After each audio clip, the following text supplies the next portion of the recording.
Hello les amis, je vous retrouve pour une nouvelle vidéo sur le football et la Coupe du Monde 2026. Et ça y est, c'est l'Espagne qui est champion du monde. Ils ont battu en finale l'Argentine. 1-0, finale qui avait lieu ce dimanche 19 juillet.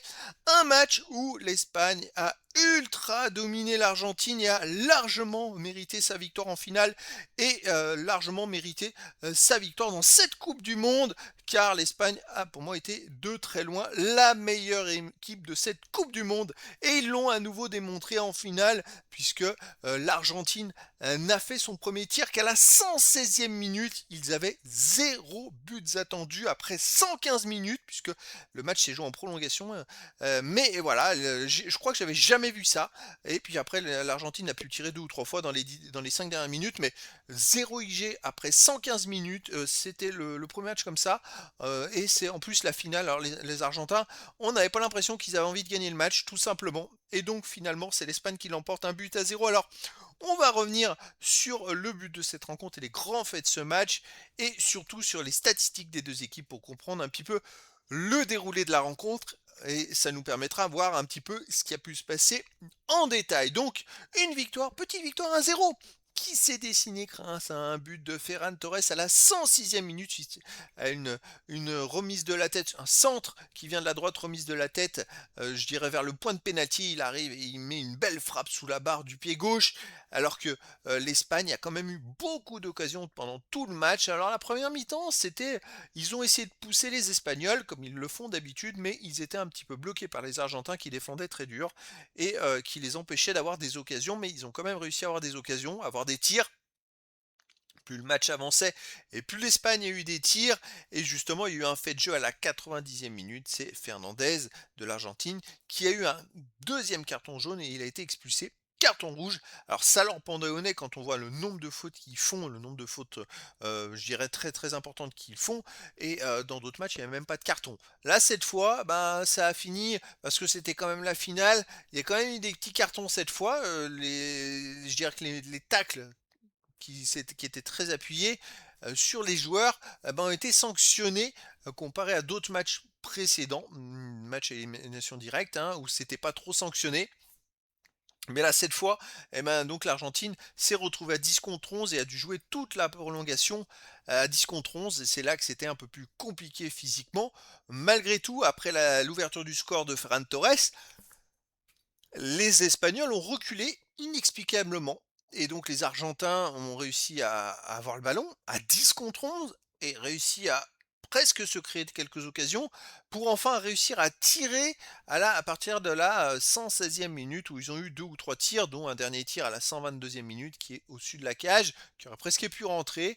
Et donc c'est vrai que c'est un peu étonnant parce que l'Espagne n'arrivait plus à récupérer la balle et à faire son fameux jeu de passes où ils arrivent à faire tourner la balle comme on dit, le jeu du taureau tout simplement. Et d'habitude, ils y arrivent à 11 contre 11, ils étaient même à 11 contre 10, et ils n'y arrivaient pas. Pour le peu de ballons qu'ils récupéraient, ils faisaient 5-6 passes et puis ils la perdaient assez bêtement.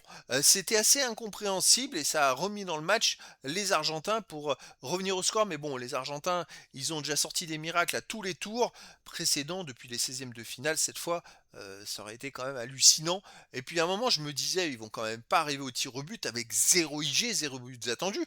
Parce que, en fait, tout simplement, qu'est-ce qui fait qu'ils ont tiré à la fin du match et qu'ils étaient menés 1-0? Mais sinon, si l'Espagne n'avait pas mené 1-0, l'Argentine aurait été en prolongation, après la fin des prolongations, aurait été au tir au but sans tirer. J'avais jamais vu ça avant. Franchement, 0 IG après 115 minutes, 0 buts attendus, 0 tir d'une équipe après 115 minutes quand on est en finale. Franchement, il faut aller la chercher, la finale. Faut oser, faut faire quelque chose. Moi, je suis vraiment un peu surpris. Et finalement, bah, c'est le football qui l'emporte, la meilleure équipe qui l'emporte. Alors, on va aller voir les statistiques. Il y a eu justement 65,1% de possession de balle à 34,9% pour l'Espagne, 842 passes tentées à 458, 755 passes réussies à 354, 89,6% de passes réussies à 77,2%. Comme d'habitude, c'était quand même une très très forte domination collective de l'Espagne. Les occasions 15-1 pour l'Espagne. Alors je vais vous répéter, hein, c'est que toutes les petites stats d'occasion de tir de l'Argentine, c'est après la 115e minute. Avant, il y avait zéro. C'était que des zéros de partout. Il y a eu 1,94 buts attendus à 0,22 pour l'Espagne. Les 0,22, c'est dans les 5 dernières minutes. 20 tirs à 2 pour l'Espagne, les 2 tirs de l'Argentine, c'est dans les 5 dernières minutes tout simplement. 12 tirs cadrés à 0 pour l'Espagne, 3 tirs bloqués à 1 pour l'Espagne et pas de poteau. C'est vrai que l'Espagne, a été, très, très bon. Encore, comme d'habitude, ils ont peut-être manqué de réussite. Alors, ils ont même marqué un but dans la première prolongation qui a été, refusé parce qu'il y a eu une petite faute à un moment sur l'action. C'était bon, bon voilà, ça a été refusé, mais c'est comme ça. Alors, on continue les autres statistiques. 4 hors-jeu à 1 pour l'Espagne, 9 corners à 4 pour l'Espagne, 27 centres à 8 pour l'Espagne, 15 interceptions à 10 pour l'Argentine, 17 tacles partout, 61 duels gagnés à 56 pour l'Espagne, 11 arrêts à 0 pour l'Argentine. Oui, l'Argentine a fait 11 arrêts, j'ai jamais vu ça. C'est un truc de fou. 11 arrêts, alors je pense que ça doit être un record, hein. Franchement les amis. 25 fautes à 19 pour l'Argentine, 4 jaunes à 0 pour l'Argentine, un rouge à 0 pour l'Argentine. C'est vrai que voilà, l'Espagne a ultra dominé le match, mais en plus a eu les occasions. Les Argentins, ils ont été dominés, mais même en contre-attaque, ils n'y arrivaient pas. Franchement, moi, j'ai pas compris le match de l'Argentine, ou alors ils étaient miraculeux. En fait, non, je sais pas quoi dire. Non, ils étaient fatigués peut-être, mais ou alors tout simplement, c'est parce qu'ils n'avaient pas le niveau pour être là en finale, tout simplement.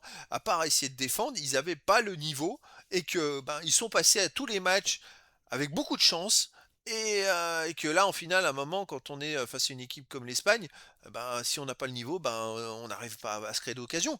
Mais je me suis dit, mais s'ils vont au tir au but et qu'ils gagnent au tir au but sans avoir tiré une seule fois cadré dans le match, moi, je trouve ça très scandaleux et très très très limite. Bon, après c'est le foot, hein, c'est comme ça. Mais voilà, au final, moi je trouve que l'Espagne c'est un beau vainqueur. C'est l'équipe qui a proposé le meilleur jeu collectif, qui a toujours cherché de gagner à gagner les matchs. Et dans le foot, je suis très content qu'ils en soient récompensés parce que pour l'instant, souvent, le foot, c'est aussi défendre très dur, ok, mais défendre en avançant comme le font les Espagnols avec beaucoup de pressing, un peu ce que fait le PSG et ce qu'a fait le PSG tout au long de l'année, moi j'aime beaucoup tout ça. Donc au final, l'Espagne, vous voyez, ils ont fait 12 tirs cadrés, 11 arrêts, un seul but. Ça a fini par rentrer et c'est plus que mérité. Et c'est donc l'Espagne qui est champion du monde 2026. Voilà les amis. Eh bien écoutez, je vous dis à très bientôt pour une nouvelle vidéo.